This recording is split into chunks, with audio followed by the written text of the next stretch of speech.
I thought that was extremely good, really good. That I don't think I've ever not been proud of our players, although I don't really say it publicly at all, too much, and gush too much publicly about them, but I'm just extremely proud to be their coach tonight.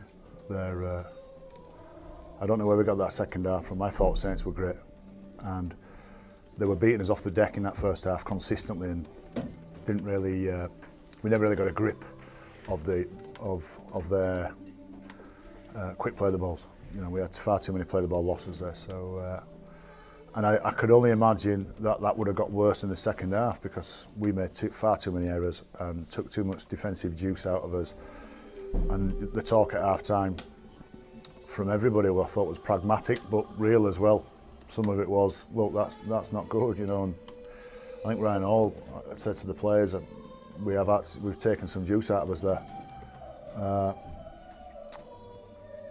And I'm not sure, we didn't change anything tactically as such, and we made one or two adjustments, but we had to go out there and just roll our sleeves and get ready for some bloody hard work.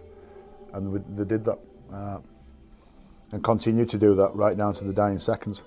Now, you might argue that we should have executed better, and I would agree. You know, we should have scored a few more tries, I'd agree, but sometimes the game's not like that. And I thought it was a great game of rugby league played by two teams who were just committed as anything. Intensity-wise, did it have the feel of a final for you tonight? I thought so. We've had a couple of games like that v Saints here, especially at Headingley, where they just throw everything at us and we throw everything at them. And you know, they were great defensively.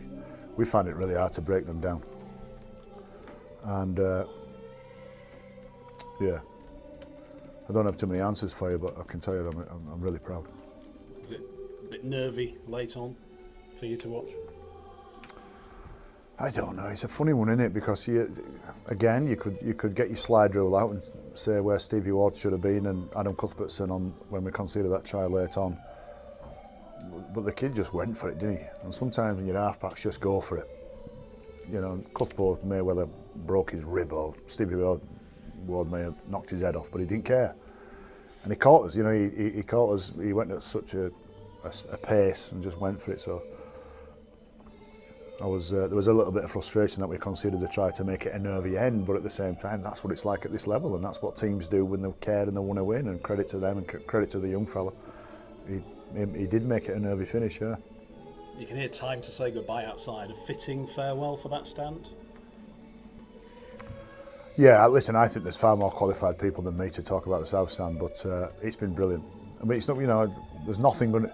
It isn't that there's going to be nothing there at the end of it. There is going to be a new South Stand, but the old rusty thing that it is at the moment, that's got all the charm about it. Yeah, that'll be missing that. And it's a brilliant game for, you know, if you could write a script, we'd want to win, but we want it to be dramatic and we want it to be a big game, and we would want it to matter as well. And just for our aim of finishing second in the league, that's give us a big boost. That we've still got work to do, but we're in a good position. Are you aware that Huddersfield have done you a favour tonight? Yeah, I've heard so. And Hull, as I'm aware, didn't rest too many. Is that right? Not sure. Come on. I think so. I think you're right. Back yourself. Did they rest any? A few. Did they? Right. Okay. You wouldn't say that, would you? Why do you say that? I didn't know for sure. So yeah, that gives us a bit of breathing space. We're 3 points clear of Hull now. I think we're 6 clear of Wakefield in 4th and 7 clear of Saints in 5th. I don't really watch the league and count where we are actually. I think you're right. Yes.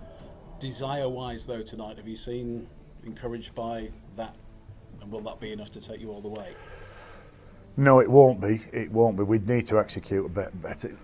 You know, that first try in the second half, you know, which resulted in Sutty nailing an absolute pearler of a pass to Hawley. The lead up to that, we pretty much nailed everything on that shape on that play, and it's hard for us who we probably don't put all our weight on those structured shapes.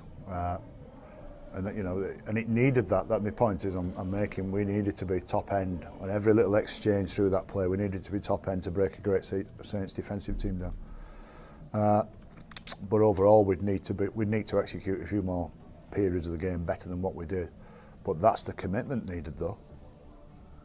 I can tell you that from experience, where the likes of Stevie Ward and Jamie Jones, who I talk about most weeks, I thought Cuthbert, I thought actually Anthony Mullally went on and again made a difference, where they're running on fumes, and they've got to put the body in front of a Kyler Moore and a Louis McCarthy and Alex Walmsley, who don't tackle themselves. They're knee tackling them fellas. They've got their running legs, so it was big. And they're the moments where you think, I'm not sure as a coach I've had an influence over that. That's just them who want to win, and they're all aching now.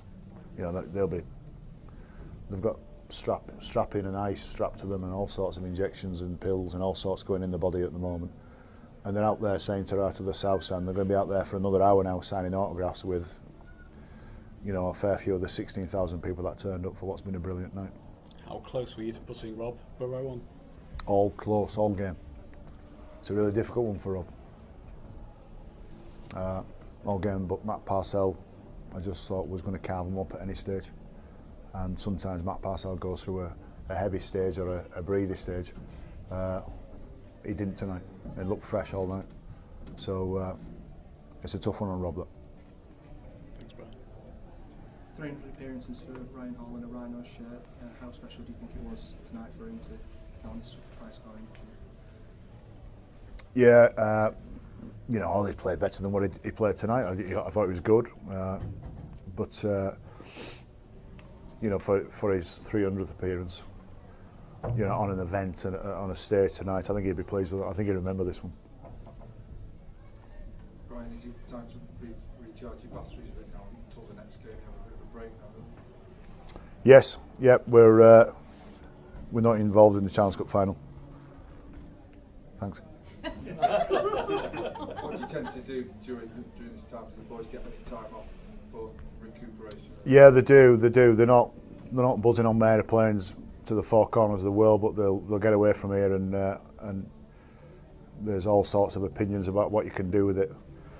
And all conclusions of every discussion that you have is that if we've got to bring them down to Kirkstall, which is where we train again through the week, that'll be hard. That'll be hard on them. At this stage of the year, they just get right come team run and then play, and walk about limping and hobble all week. So it's an invaluable week sometimes.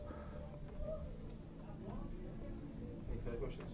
Brian, just you're quite well placed then for these last few games of the Super 8 and then heading into that final stretch. Good position form-wise with the squad. Yeah. I think the games are going to get tougher though. I think the bar will be raised, and as I've already said, that if we'll probably need to have that commitment and desire for at least another 3 of the 4 games that we've got left. 4 games left, Phil. But we'll need to add some execution to it as well.